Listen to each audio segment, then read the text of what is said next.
Olá, olá, olá! Vamos começando mais um episódio aqui do Microscópio, nosso novo quadro de ciências e no qual nós conversamos com cientistas e comunicadores de ciência para falar sobre os temas mais relevantes do momento. E hoje nós vamos conversar com a Afra Balazina, que é jornalista ambiental e diretora de comunicação do SOS Mata Atlântica, uma ONG super importante. E vamos conversar um pouquinho sobre o que rolou na COP30. Quem acompanhou nossa programação viu que nós fomos dando alguns destaques enquanto o evento estava ocorrendo, mas nós achamos que seria uma boa trazer alguém aqui que estava lá em loco e pudesse contar para a gente os detalhes que acabam passando despercebido por quem não estava lá.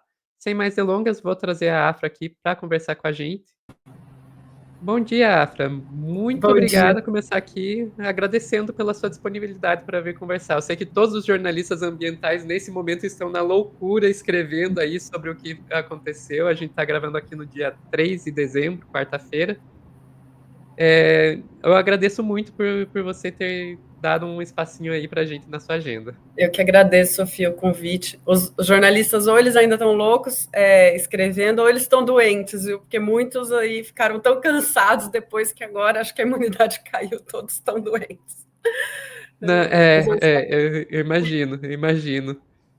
É, Afra, eu queria começar, falando aqui um pouquinho com você sobre, para mim, que eu fiquei acompanhando de longe, eu não tive a oportunidade de ver em loco. A impressão que eu fiquei é que foi a COP das polêmicas, né, porque tudo gerava polêmica, tudo tinha várias opiniões divididas, a começar pela própria escolha do local, né, que foi escolhido lá em Belém do Pará e já teve toda aquela polêmica do preço das hospedagens. E eu achei bem interessante, porque eu estava com uma impressão de que, ok, isso vai deixar muitos ativistas, principalmente a sociedade civil, de fora por causa dos custos. Mas quando de fato veio o evento, a gente viu que a participação, principalmente dos povos originários, né, os povos indígenas, foi muito grande. E eu fiquei, opa, talvez a minha percepção estivesse errada, e enquanto o pessoal que veio aí dos grandes centros realmente pode ter tido dificuldade de chegar lá, para os povos que já são de lá, isso pode ter sido uma grande oportunidade. Qual é a visão que você, estando lá, ficou disso? Sofia, eu tenho a mesma visão que a sua, assim, eu acho que antes, infelizmente, isso tomou conta, inclusive, do noticiário, né, muitas notícias negativas com relação ao custo, que realmente estava muito elevado.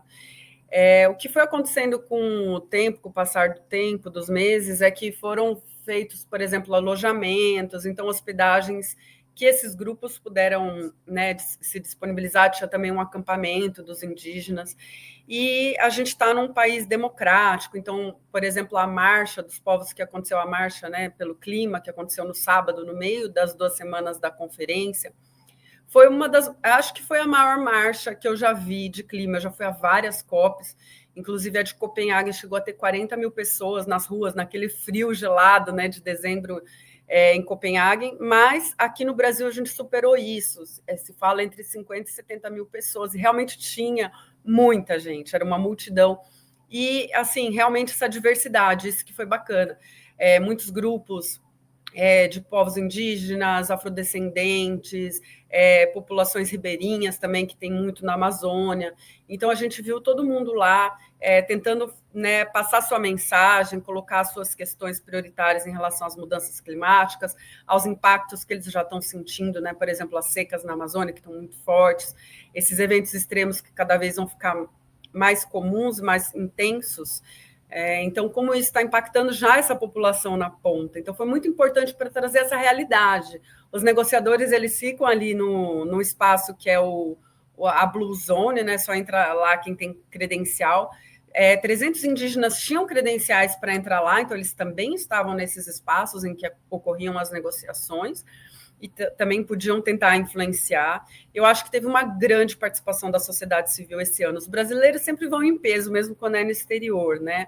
A gente é sempre uma das grandes delegações, a gente perde, em geral, fica em segundo ou terceiro, perde para o país sede, mas é sempre um peso muito grande que a gente tem muitas pessoas de empresas também vão, então não é só sociedade civil, vamos dizer assim, as ONGs, mas também empresários, empresas mandam suas pessoas de sustentabilidade também para acompanhar as negociações, então a gente sempre tem um movimento muito grande do Brasil. Esse ano não foi diferente, a América Latina também muito presente, né?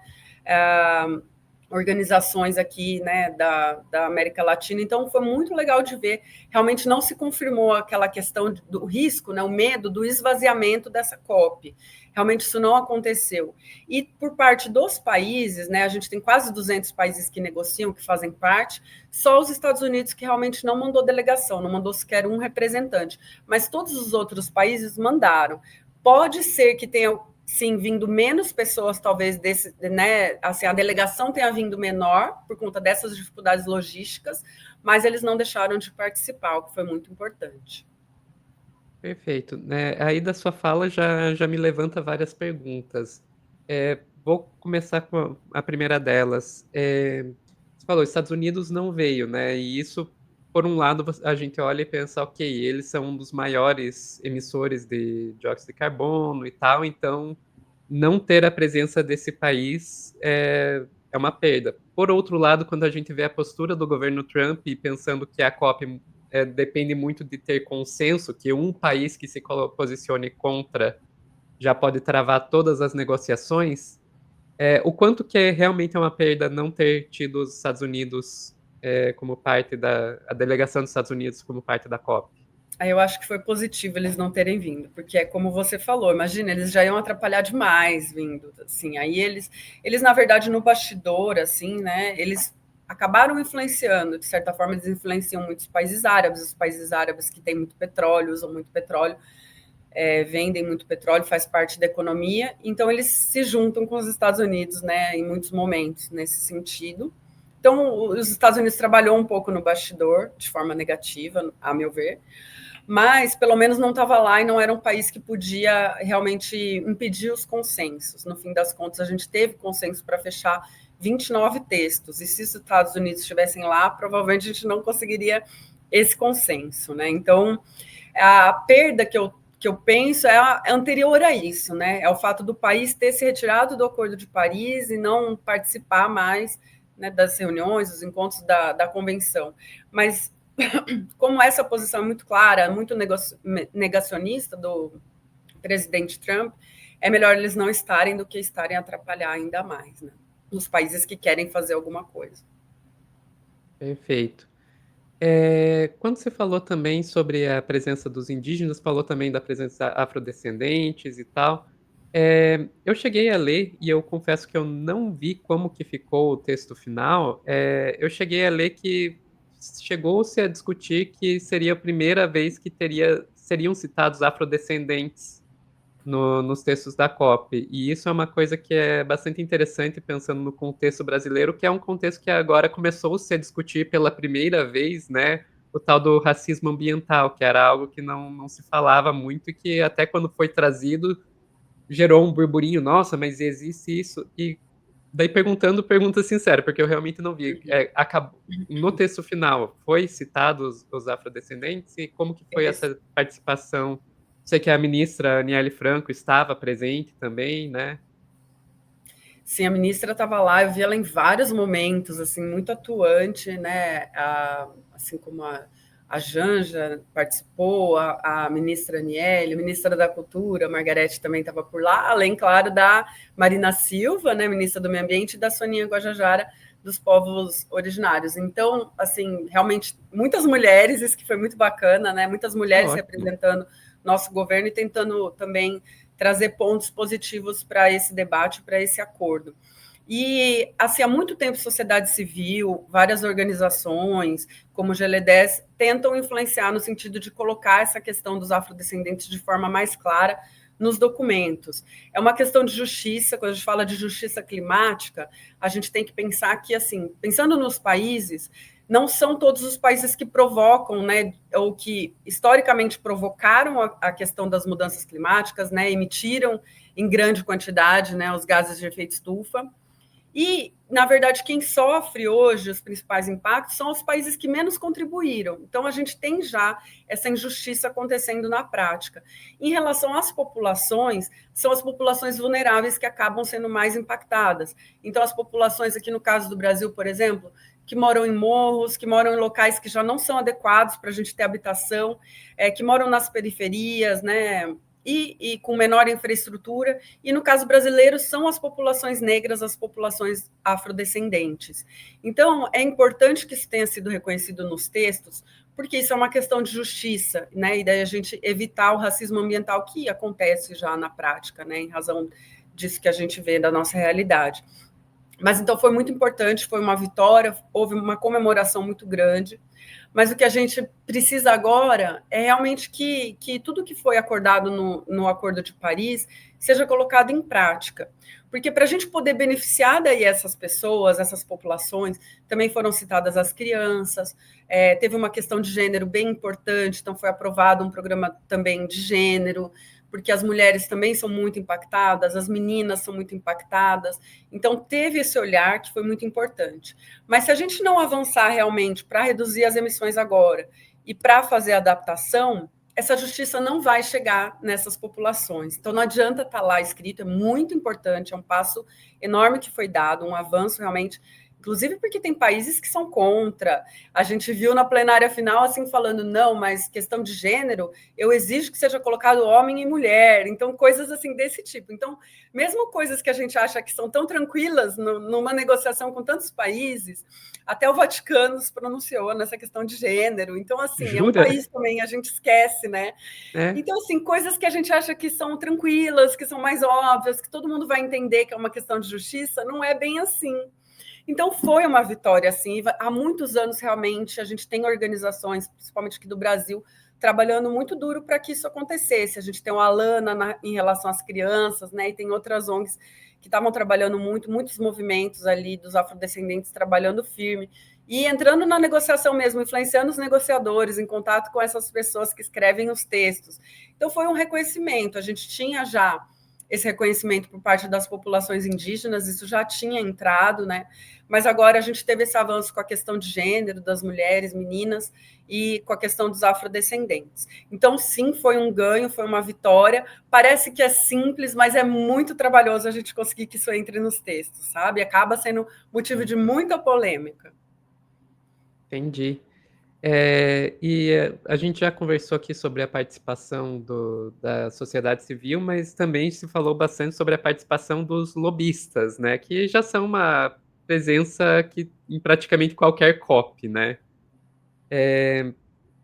Inclusive nessa eu vi que chegaram a falar da tal da AgriZone, igual tinha Blue Zone, Green Zone, tinha a tal da AgriZone representando ali o agronegócio, que a gente sabe que aqui no nosso país, até olhando os dados da Carbon Brief, vê que o uso da terra aqui é responsável por mais emissão de dióxido de carbono do que próprios combustíveis fósseis, a gente sabe que tem um papel que mais deletério, vamos colocar assim, o agronegócio no nosso meio ambiente. Como é que você vê essa questão do lobby? Especialmente, vou colocar aqui uma pergunta, especialmente comparando com o que a gente viu nas COPs anteriores, que aconteceram inclusive em países que são reconhecidos como exportadores de petróleo. Claro que não é positivo ter esse número grande que a gente teve de lobistas, se não me engano, foi um em cada 25 pessoas credenciadas eram lobistas, enfim, contrários, né, Para a aos... gente ter noção, um em cada 25, isso pensando, vamos colocar aí a sociedade civil, os povos originários, você consegue colocar alguma comparação? Não. Não, Não, tudo bem. não, não sei, não tenho esse dado. Isso foram números de reportagens, né, que saíram. Uhum. E assim, a questão dos combustíveis fósseis, eu acho que existe uma pressão muito grande das empresas, né, que ainda, claro, que são desse setor, e dos países, principalmente países árabes, que dependem muito dos combustíveis fósseis ainda e baseiam sua economia nisso. Agora, em relação à AgriZone, eu não visitei mas foi uma iniciativa da Embrapa, então eu achei que foi muito Hum. interessante, porque também foi focado em ciência, não foi focado só... Claro, as empresas estavam lá, várias empresas...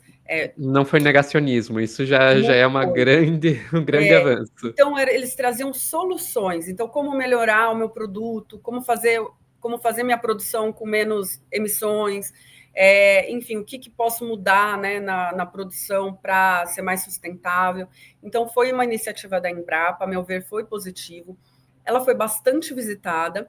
Também teve momentos ali de protesto. Então, o Greenpeace chegou a fazer um protesto ali contra algumas dessas grandes empresas multinacionais desse setor alimentício e do agro. Mas, no geral, assim, eu acho que foi um espaço que era justamente para mostrar soluções e mostrar a ciência, como a ciência também pode contribuir para a questão, né, da gente reduzir a nossa pegada, reduzir as nossas emissões. E realmente aqui no Brasil, nosso maior problema em relação às emissões é o desmatamento ainda, então é a gente destruir floresta. A gente tem ainda uma grande taxa de desmatamento ainda na Amazônia e no Cerrado, né, que é enfim, que são áreas que depois viram principalmente pasto e depois, posteriormente, né, alguma cultura. Então, realmente é uma preocupação que a gente tem. Na Mata Atlântica, a gente também tem desmatamento ainda, apesar de ser o bioma mais devastado do país. A gente só tem 24% dessa floresta ainda preservada, e mesmo assim a gente tem desmatamento. Então, claro que isso impacta, mas como sobrou muito pouco, em termos de emissões, não faz tanto barulho quanto a questão da Amazônia e do Cerrado, que realmente isso é um impacto muito Mas aí grande quando para o vai nosso pensar em pé. perda de E biodiversidade. se a gente for olhar para outra convenção, para outra COP, que é essa COP de bio, aí a Mata Atlântica, sim, tem um papel muito importante por ser um hotspot de biodiversidade, né, que é aquele local em que a gente tem uma grande riqueza de espécies e, por outro lado, essas espécies já estão ameaçadas, muitas vezes, né, em risco de extinção. Mas, então, no caso, para o Brasil, assim, a gente falou muito lá na COP de ter um mapa do caminho, né? O presidente Lula trouxe isso na cúpula dos líderes e depois para o discurso dele na abertura da conferência, que a gente deveria ter um mapa do caminho para nos afastar, né, do uso dos combustíveis fósseis e também do desmatamento. O que eu entendo é assim, o Brasil já tem esse compromisso interno, a gente já tem essa meta de até 2030 acabar com o desmatamento nos biomas, em todos os biomas brasileiros, então a gente já tem esse compromisso, a gente tem aí 5 anos para cumprir. Agora, isso precisa ser uma coisa global, né? Tem vários outros países que também têm desmatamento, que também têm bastante floresta e também provocam essa emissão fruto do uso da terra, vamos dizer assim. Mas a questão dos combustíveis fósseis também é imprescindível, porque se no Brasil, né, a gente tem a questão do desmatamento, nos outros países a gente tem muito uso ainda de carvão e outros combustíveis que acabam sendo os maiores emissores. A gente tem a questão do transporte, que a gente aqui tem etanol, nos outros países não tem, então assim acaba tendo o transporte também ocasionando muitas emissões, mais do que aqui, por exemplo. Então a gente tem que olhar para o todo. Globalmente, a questão dos combustíveis fósseis é o maior fator, mas aqui no Brasil a questão do desmatamento é a principal causa. E de certa forma é mais simples da gente resolver, né? Porque são poucas pessoas que ganham, que lucram com esse desmatamento, né? A gente não tem um ganho para a sociedade em geral, né? Então, eu entendo que é mais simples de resolver, a gente já tem legislação para isso, a gente tem o IBAMA hoje atuando de novo, então fazendo as fiscalizações e tudo mais. E a gente precisa cumprir a lei. Se a gente cumprir a lei, cumprir com os nossos compromissos, a gente consegue resolver. Agora, a questão dos combustíveis fósseis, eu entendo que é uma questão mais complexa e que vai levar um pouco mais de tempo, mas que realmente, como foi falado, a gente precisa desse mapa do caminho, tanto nesse nível global, né, com todos os países envolvidos, como também internamente aqui no Brasil, porque a gente ainda está aprovando exploração, né, de petróleo, enfim, na Foz do Amazonas, em outros locais, a gente tem ali abertos, né, editais, etc. Então, como que a gente internamente também vai se planejar para deixar de usar cada vez menos, etc. Então, a gente tem uma lição de casa também para fazer em relação aos combustíveis fósseis. Perfeito. Você citou o Mapa do Caminho, que era um dos grandes projetos que o Brasil estava levando e que, no final das contas, acabou não saindo, do papel, né. Mas não foi o único projeto que ganhou destaque do Brasil, também foi levado pelo Brasil o TFFF, né, o Tropical Tropical Forest Forever Fund, se eu não me engano. Isso. Fundo Florestas Florestas Tropicais para para Sempre. sempre. Como é que você podia explicar para a gente um pouquinho o que que eram essas duas coisas do mapa do caminho e o TFFF e no final das contas o que que a gente pode esperar disso? O que funcionou, o que não funcionou, o que que a gente pode esperar? Essas duas coisas foram iniciativas do Brasil, mas que não estavam diretamente na agenda da negociação, né? Então a gente tinha uma pauta para a COP e isso era algo paralelo, ela não entrou na agenda de negociação. Mas foi ganhando tanta força, principalmente a questão dos mapas do caminho, que acabou tomando muito conta das conversas, das discussões ali. E o governo brasileiro, a presidência da COP, não teve o consenso para que isso fosse colocado num dos textos. O texto político, né, que é a decisão do mutirão, que foi um texto final, a gente teve lá esses 29 textos aprovados, mas desses aí, a decisão de mutirão foi o texto mais político, né? Então, que trouxe questões bem relevantes de financiamento, das metas dos países, né, que são as NDCs, questões bem importantes e que geravam muito atrito entre os países. Então, isso tudo foi levado para essa decisão de mutirão. E os mapas do caminho ficaram de fora. Aí, é claro, houve uma frustração enorme, porque assim, se isso acontecesse, ia ser um ganho enorme, inclusive inesperado, porque até o início da COP isso não estava sendo aventado, né? Não tinha essa expectativa. Mas se criou uma expectativa a partir do momento que isso foi falado, ganhou adesão de mais de 80 países, então realmente foi crescendo, esse assunto foi crescendo, mas parou nesses 80 países, a gente não tinha consenso. E os países árabes, vários outros países, Índia, China, também se colocaram muito reativos, contrários a essa ideia de colocar já um mapa do caminho, já terem que se comprometer de alguma forma, enfim. Então, os países em desenvolvimento, alguns desses grandes países em desenvolvimento e os países árabes estavam bem contra essa questão. Não se conseguiu colocar então, nessa decisão do mutirão. Mas o presidente da COP, o embaixador André Corrêa do Lago, se comprometeu a ele fazer esses dois mapas do caminho serem levados para a COP seguinte. Ele continua sendo o presidente da COP, né, até a próxima COP na Turquia. Então, nesse meio do caminho, ele vai trabalhar com o próximo presidente da COP 31 para fazer isso chegar e aí, de certa forma, vamos ver como eles vão fazer para isso realmente entrar na agenda oficialmente, né, e daí ser debatida pelos países nessas reuniões técnicas também, porque são feitas reuniões prévias técnicas, né, em outros países, eles fazem na Alemanha um encontro na sede da UN Climate Change, então na ONU, que cuida dessa área das mudanças climáticas. Então, tudo isso é discutido previamente para chegar na COP já, de certa forma, com um texto, um rascunho, algo avançado, né? Não dá para, nessas 2 semanas, a gente esperar que chegue do zero e vá até um acordo, né? É muito difícil, isso tudo está sendo trabalhado muitos meses antes. Então, é isso que a gente espera. Esse assunto foi muito importante ele ter sido trazido da mesa, é um tabu, apesar de ser a principal causa, a questão dos combustíveis fósseis, é um tabu, é muito difícil se colocar isso nos textos, só em Dubai, há 2 anos atrás, que a gente conseguiu colocar essa questão dos combustíveis fósseis, nomeadamente ali, que a gente precisa se afastar dos combustíveis fósseis. Então, é realmente um trabalho muito árduo e que a gente espera que agora isso tenha continuidade, não dá mais para não falar disso, né? A gente precisa tratar a causa.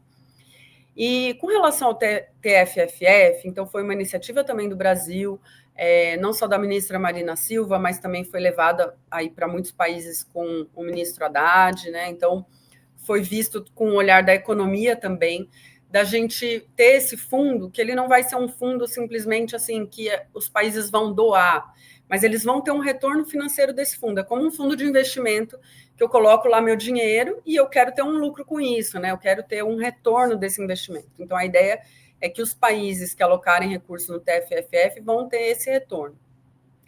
E aí se esperava ter um montante grande de recurso, eu entendo que ficou abaixo da expectativa, eles conseguiram cerca de 6 bilhões, enfim. Foi um número abaixo do que eles gostariam, mas foi dado um passo, e acho que hoje a gente não teria nada, vamos dizer, melhor para a gente conseguir manter as florestas em pé, para a gente incentivar que as florestas continuem de pé. Então, a gente vê com muito bons olhos esse fundo, a gente espera que ele avance, mas está sendo mais lento também do que a gente gostaria. Muitos países ficaram reticentes em aportar recurso. A Alemanha, no começo, ficou... não falou quanto que ia colocar, se ia colocar, ficou enrolando até o final da conferência, enfim. Então, assim, alguns países a gente esperava que fossem entrar logo de cara e não entraram. Então, a gente precisa vencer ainda uma certa resistência de alguns países para que isso ganhe um fôlego e a gente consiga realmente um recurso que vá ajudar mesmo esses países que têm floresta, né? Porque hoje o que a gente vê compensa muito, compensa não, assim, para as pessoas que estão nessas regiões, assim, eles acham que a floresta não traz nada de bom para eles financeiramente, então eles preferem Uma cortar essa visão a floresta. curtíssimo prazo, puramente econômica, compensa derrubar a floresta. Que beneficia poucos. Então, a gente Uhum. espera que, tendo incentivo para essa floresta ficar de pé, a gente consiga realmente valorizar a comunidade que está ali, que depende também, né, daquela floresta, de certa forma. Todo mundo, toda a sociedade depende da floresta, né, para a gente ter um clima regulado, para a gente ter água, enfim, uma série de benefícios ecológicos. A gente precisa, né, da floresta. Mas as pessoas não dão esse valor, a gente não tem esse valor, né, hoje, assim, fica muito etéreo. Então, é importante a gente colocar recursos, sim, para que isso seja mantido. Acho que é justo e seria um ganha-ganha, todo mundo sairia ganhando dessa iniciativa. Então, acho que não tem por que a gente não fazer, né? Ninguém sairia prejudicado. Perfeito. Teve um episódio que eu achei bem interessante, que foi do conflito que rolou entre Brasil e Colômbia, né? Que na imprensa brasileira, pelo menos, saiu muito como se a Colômbia está tentando roubar o protagonismo do Brasil e tudo mais. Por outro lado, eu andei conversando com algumas pessoas, como a Karina Lima, por exemplo, comunicadora de ciência aí na área de meio ambiente nas redes sociais. Ela me falando, Sofia, não é bem assim essa história, calma lá, a Colômbia já tem um longo histórico aí, já está há alguns anos trabalhando com um fundo para descontinuar os combustíveis fósseis e tal. Como é que foi esse conflito e qual a sua visão sobre ele? Acho que foi um susto na plenária final a Colômbia ter se posicionado de forma tão dura, né, contra os documentos, e principalmente o documento de mitigação, né, que fala da redução das emissões também, porque esse texto estava consensuado, eles ficaram a madrugada, a noite inteira trabalhando nele, então acho que foi um susto a forma, e foi de uma forma um pouco dura, né, alguns entenderam como agressiva a forma como a negociadora da Colômbia se posicionou. Mas, assim, realmente a Colômbia ela tem sido uma grande liderança, não só na questão de clima, mas também na COP de Biodiversidade. No ano passado foi realizado na Colômbia, foi realizado em Cali, e a ministra, na época, do Meio Ambiente, Suzana Muhammad, foi a presidente da COP. Ela foi muito feliz na condução também da conferência. E aí, esse ano, a gente tem uma outra ministra na Colômbia, que é a Irene, e ela, desde o início, teve, sim, um grande protagonismo. Assim, o presidente Petro também tem se colocado, né, como uma liderança favorável a acabar com o uso dos combustíveis fósseis, né, então eles se comprometeram a isso. Assim, quando foi falado desse plano, então, né, desse mapa do caminho para se afastar dos combustíveis fósseis, a Colômbia aderiu prontamente e foi trazendo outros países. E, ao mesmo tempo, o que eles fizeram? Eles combinaram já uma conferência em abril do ano que vem, a ser realizada na Colômbia, para tratar exclusivamente dessa questão dos combustíveis fósseis. Então, eles estão realmente se colocando como uma liderança nesse sentido. E eles não têm a contradição interna. Então, o presidente deles já falou que é esse o caminho, todos estão seguindo esse caminho. E a Holanda foi um outro país que veio fortemente apoiar a Colômbia, vai, acho que ajudar também financeiramente para a realização desse evento em abril e tudo mais. Então, alguns países se juntaram, né, já se comprometeram a participar dessa conferência, mas Colômbia e a Holanda lideraram esse processo. Então, assim, eles tiveram um protagonismo durante toda a conferência. A Irene foi muito procurada também pelos jornalistas, ela deu muitas entrevistas, apareceu bastante na imprensa. E foi muito elogiada, assim, até por pessoas do nosso governo, assim, que conversavam com ela e vão fazer parcerias para várias iniciativas em conjunto. Então, ela foi sendo muito elogiada ao longo dessas 2 semanas. Eu ouvi, inclusive, né, de pessoas do governo, vários elogios a ela.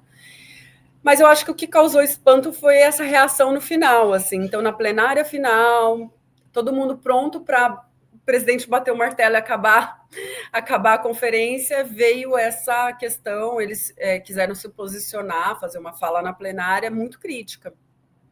E aí outros países, alguns outros países também entraram, enfim. E aí a Rússia interveio, foi muito curioso, porque o negociador russo começou a falar em espanhol, que eu achei assim, interessante, não imaginava, né, meu preconceito, mas eu não imaginava um russo falando espanhol.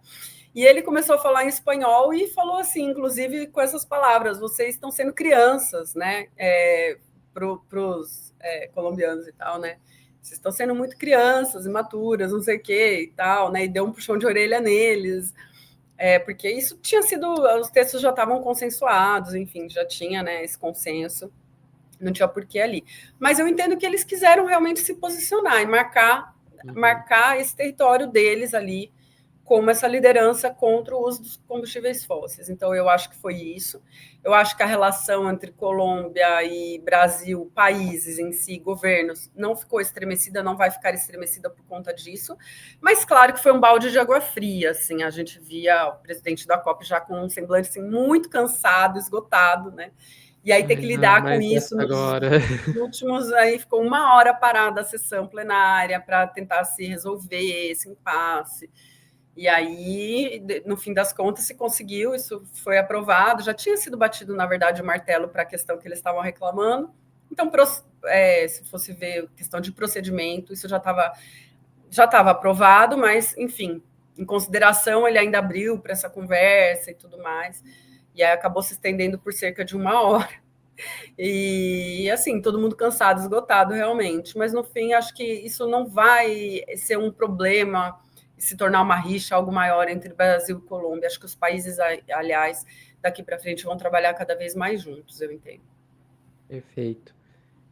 Eu acho que não tem como a gente falar sobre essa COP30 sem falar do famigerado incêndio, né? Que marcou muito a, ali a reta final dessa COP, né? É, muito, acabou servindo aí para muita gente reacender toda aquela polêmica que a gente falou lá no comecinho da nossa conversa de será que o Brasil realmente estava preparado para fazer um evento dessa proporção, nessa localização e tal. E, inclusive, acabou servindo de munição, especialmente para o pessoal da extrema-direita e tal, para dizer, ó, tá vendo como o Brasil não consegue fazer nada direito?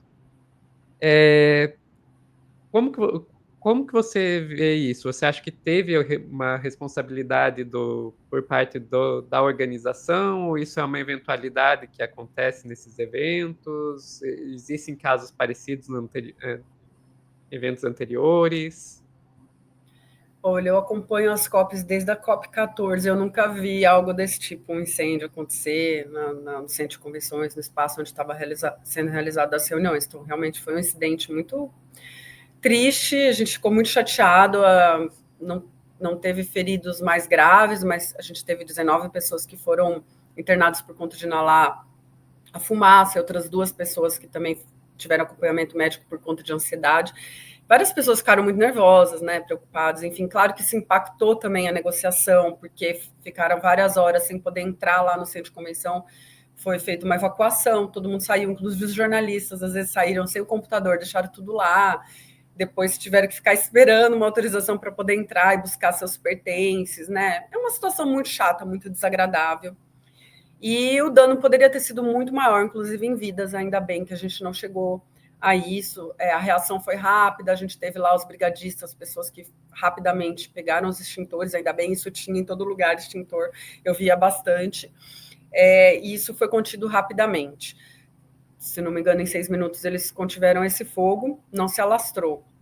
Mas, assim, a gente viu ali algumas questões que deveriam ter sido melhor cuidadas, né? Assim, desde o início, essa questão logística, muitas coisas que ficaram a cargo da Casa Civil, infelizmente, eu acho que não foram atendidas 100%, né? Para começar essa coisa aí dessa demora em definir a coisa dos hotéis, de ajudar nessa questão de baixar o preço, mas também lá na estrutura, então realmente a estrutura era muito bonita, era espaçosa, assim, era super alto nível, assim. Eu acho que não ficou abaixo de outros locais, de outros países, inclusive era mais espaçosa do que muitos, tinha muita opção de comida, bebida, apesar de às vezes também ser um pouquinho alto o preço, mas a gente tinha opções mais baratas, então você podia escolher, e se você quisesse, ou se você não tivesse opção perto de você, você acabava comprando algo mais caro, mas tinha lá o restaurante da Sócio Bio, que era um valor mais acessível para as pessoas e tudo. Agora, a questão, assim, a gente viu no primeiro dia vários pavilhões que não estavam prontos ainda. Então, assim, eu acho isso muito grave, porque as pessoas, as empresas, ou na verdade ali não eram nem empresas, eram a parte dos países e a parte das organizações, né, redes, movimentos, etc. Elas pagaram para aquele espaço, uma empresa recebeu para isso e aquilo não estava pronto. Então, assim, é uma falta de comprometimento, uma falta de responsabilidade dessa empresa, que eu acho que teria que ser responsabilizada, né? Inclusive, depois eu fui até olhar de onde era e tal, se era de lá do Pará, de onde que era. Ela é de Barueri, do estado de São Paulo, então quer dizer, não dá para pôr a culpa no Pará em relação a isso, tá, gente? Uhum. Ela que ganhou a licitação e que foi fazer toda essa estrutura. Mas eu acho que eu nunca tinha visto também isso acontecer. Você começar conferências, ter pavilhões que não estão prontos. Assim, absurdo. E aí, por exemplo, uma organização da WWF tinha um pavilhão lá, é uma organização global, então eles se juntam para fazer, né, esse movimento. E aí não puderam abrir o pavilhão no dia certo, tinham vários eventos que eles iam fazer, que eles tiveram que cancelar, autoridades convidadas, que eles tiveram que desconvidar. Então, assim, gera um impacto grande para todo mundo. Então, isso eu acho que foi realmente lamentável. E essa questão de. E aí, o que eles falam do incêndio é que era uma régua, então, de que as pessoas colocavam, né, na tomada, enfim, e que foi ligado um micro-ondas, que não deveria ter sido ligado, que não comportava, etc. Então, a gente viu ali uma coisa de uso inadequado, de certa forma, né, da eletricidade, ou algo que a eletricidade não estava comportando. Mas a gente viu também, eu vi, por exemplo, gente fazendo um jeitinho lá, uma gambiarra na elétrica, tentando passar de um pavilhão para o outro. Isso também já logo no segundo dia, se não me engano. Então, no início ainda tinha muitos problemas ali da estrutura desses pavilhões. E aí eu não sei, não entendo desse assunto, não sei como que eles resolveram essa questão. O ar-condicionado também que não dava conta, então os negociadores, teve até uma carta da ONU, que eu nunca tinha visto isso, uma carta da ONU fazendo várias reclamações, dizendo que assim isso estava prejudicando o andamento das negociações, né? Os negociadores estavam reclamando, então uma era essa questão do calor, então o ar-condicionado não estava dando conta, tinham salas e espaços, algumas regiões que eram mais quentes que outras. Reclamaram também da questão de segurança e que chovia dentro. Eu não vi chover dentro, mas assim, então, certas coisas assim que a ONU escreveu uma carta e mandou para a presidência e para a Casa Civil, pedindo melhorias no meio do evento, né? Outra coisa que eu achei meio, assim, achei até engraçado, mas assim é triste. Na segunda semana, não foi nem no primeiro dia da segunda semana, chega no meio um aviso de que agora o guarda-volumes estava totalmente eles em inglês, eu não lembro como se traduz, mas totalmente operacional. Eu falei, gente, na segunda semana que o guarda-volumes começou a funcionar, né? Assim, sabe? Então, a gente teve, sim, problemas. A questão do fogo, acho que foi um incidente lamentável, poderia ter sido pior, mas eu acho que a gente tem que aprender com isso. Eu também não sei se a gente tivesse feito em São Paulo ou se a gente tivesse feito no Rio, se teria tido muita diferença, sinceramente. Talvez em relação à questão do calor, da segurança, não sei. Mas eu entendo que, sendo uma empresa que é daqui do estado de São Paulo, né, de onde eu estou falando, por exemplo, se essa empresa ganhasse para fazer lá, a prática seria igual, entendeu? Então, eu acho que não é culpa de ter sido no Pará essa questão, sabe? É um Uhum. problema que vai além disso, assim. E, pelo contrário, eu achei que foi uma decisão muito acertada ter sido feito no Pará. Assim, eu acho que houve um envolvimento. Então, tinham várias dessas zonas e as pessoas da cidade iam até essas outras zonas, né? A Green Zone, a Free Zone, que eram espaços em que não precisava de crachá, credencial, todo mundo era bem-vindo. E a população local fez, assim, teve muito interesse, realmente fez fila para entrar nos espaços, participar. E também dos negociadores, das pessoas conhecerem um pouquinho o que é, né? Um país como o nosso, que ainda tem muita desigualdade, uma cidade muito próxima da floresta, então alguns eventos aconteceram, por exemplo, no Museu Guild, que tem ali, né? Dá para você ver uma Suma-Uma, dá para você ver um pouquinho, né? Todo mundo tirou foto com a Suma-Uma. Todo mundo, ter um exemplo, né? Um pouquinho ali, uma demonstração do que é a floresta amazônica. Algumas pessoas no dia de folga foram para as ilhas, ver os igarapés, etc. Então, assim, acho que foi rico nesse sentido, foi muito rico. E teve uma maior integração, assim, porque a cidade é menor, então todo mundo se encontrava, ia nesses outros espaços, então a cidade foi muito usada, os restaurantes maravilhosos, a comida de excelente qualidade, e que ficavam abertos até tarde, então não importava a hora que você saía ali do centro de convenções do espaço, você tinha onde comer, e comer bem. Então eu acho que isso a gente deu de 10 em vários países, assim, né? Que a gente fica à base, muitas vezes, de um croissant, de uma coisa ruim que tem ali vendendo, e o resto está todo fechado, né? Enfim, você não encontra as pessoas da cidade em lugar nenhum. Então, acho que nesse sentido de integração, de engajar as pessoas, eu acho que a gente fez um ótimo trabalho. Perfeito. Encaminhando pro final, qual que você acha que foi o balanço final? Valeu a pena, não valeu? A gente vê muito o discurso descredibilizando a COP, dizendo, não serve para nada e tal. O que você acha? Valeu a pena ou não? Eu acho que sempre vale a pena. A gente precisa cada vez mais se unir para achar a solução e realmente agir para conter a mudança climática. E as COPs são muito frustrantes sempre. Não importa qual COP seja, a gente sempre sai frustrado de certa forma, porque quando a gente depende do consenso de quase 200 países, a gente sempre fica no mínimo denominador comum, né? Os resultados não são sempre aquém do que a gente espera. Porém, a cada ano a gente tem esse degrauzinho que a gente vai avançando e construindo.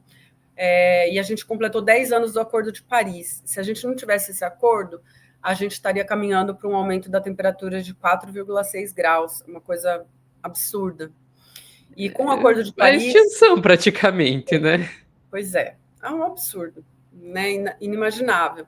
E quando a gente tem um Acordo de Paris, a gente ainda está longe do ideal, a gente chegar a mais de 2 graus, 2,6 ou 2,4. Não é o ideal, a gente gostaria de ficar até o limite de 1,5, no máximo 2. Só que com 2 a gente já tem extinção de todos os corais, por exemplo, né? Enquanto com 1,5 ainda não. Então, é uma grande diferença. Parece pouco, meio grau, mas isso influencia muito. Então, o Acordo de Paris trouxe uma evolução, foi muito importante. O que agora a gente precisa é realmente ir para essa fase que a gente falou também muito nessa COP, da implementação, de colocar isso, né, sair do papel, sair do texto e ir para o chão, ir para realmente as ações concretas, né? E o cenário geopolítico é muito complexo hoje, com guerras comerciais também e tudo mais, mas eu creio que foi muito positivo a gente ter conseguido chegar nesses consensos ao final da conferência, né? A gente teve um risco ali da Europa quase sair no meio, né, da COP, ir embora, abandonar a COP. Então a gente ficou por um triz em alguns momentos, assim, isso traria, assim, seria uma ruptura, uma coisa muito grave. Então, felizmente, a gente ainda conseguiu, com a habilidade do Brasil e da presidência brasileira, eu acho que a gente conseguiu chegar em alguns avanços e que a gente espera que isso evolua ainda mais para o ano que vem e que os países realmente comecem a colocar em prática aquilo que eles se comprometeram. Perfeito, perfeito. E última pergunta, você tem alguma expectativa para as próximas COPs? Eu estou um pouco insegura de como vai ser essa questão na Turquia com a presidência da Austrália. Eles fizeram um arranjo ali para os dois países se unirem, porque estava uma disputa entre ser na Turquia ou ser na Austrália, a próxima COP. E a seguinte vai ser na Etiópia, muitas pessoas estão colocando mais fé na Etiópia, que a Etiópia, o berço da humanidade, pode ser um local em que a gente realmente consiga uns avanços maiores. Eu realmente espero que esses mapas do caminho entrem de fato nessa negociação formal e que a gente possa trazer resultados concretos a partir disso, porque realmente é o que a gente precisa. Acabar com o uso dos combustíveis fósseis, reduzir drasticamente até a gente conseguir não depender mais deles, fazer essa transição de forma justa, né, com justiça, como a gente falou, para as populações, para os países mais vulneráveis, e também para a questão do desmatamento, que a gente realmente seja firme e persiga esse desmatamento zero, não só no Brasil, em todos os biomas do Brasil, mas no mundo todo. Perfeito.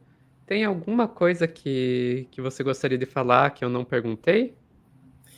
Só ressaltar realmente que a COP, o que eu mais valorizei realmente foi essa abertura da presidência, desde o início, né, desde antes, de envolver mais a sociedade civil, fazer aqueles circos e maior participação, também ter os enviados especiais para cada tema, né, então isso ser trazido também, de certa forma, ser mais discutido, porque eu acho que aí teve um envolvimento maior pré-COP e também durante a COP. Então, realmente, o Brasil mostrou que ele é um país aberto, receptivo. A gente teve vários protestos, inclusive.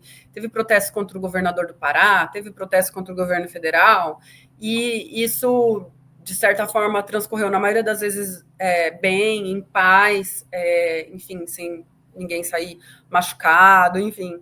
E a gente vê que em outros países isso muitas vezes há realmente uma tolerância zero para esse tipo de coisa. A gente não pode, né, se posicionar, se manifestar. Então, valorizar mais uma vez, o Brasil se mostrou um país democrático, abriu espaço para a gente, para a sociedade civil, para todos os movimentos se colocarem e dialogarem. Então, isso foi muito importante, foi bonito de ver. Perfeito. Agradeço muito, Afra. Foi muito bom conversar com você e espero que a gente possa voltar a conversar em outras ocasiões para a gente falar um pouquinho mais sobre Mata Atlântica e sobre o seu trabalho. Um pouco mais calma depois que passar todo esse turbilhão da COP. Combinado, Sofia. Agradeço mais uma vez a oportunidade. Até. Imagina, até. Então, é isso, gente, encerrando aqui essa entrevista. Foi gravada aqui no dia 3 de dezembro. O pessoal que for membro já vai poder assistir assim que terminarmos aqui. O pessoal que não é membro vai esperar e a gente vai ter ela publicada. Você deve estar assistindo no dia 8 de dezembro. Semana que vem nós teremos um programa com a entrevista com a Dani Nunes para falar sobre pessoas trans nos esportes. E quem tiver sugestões aí de temas e convidados que a gente possa trazer, vai deixando nos comentários. É isso e tchau, tchau.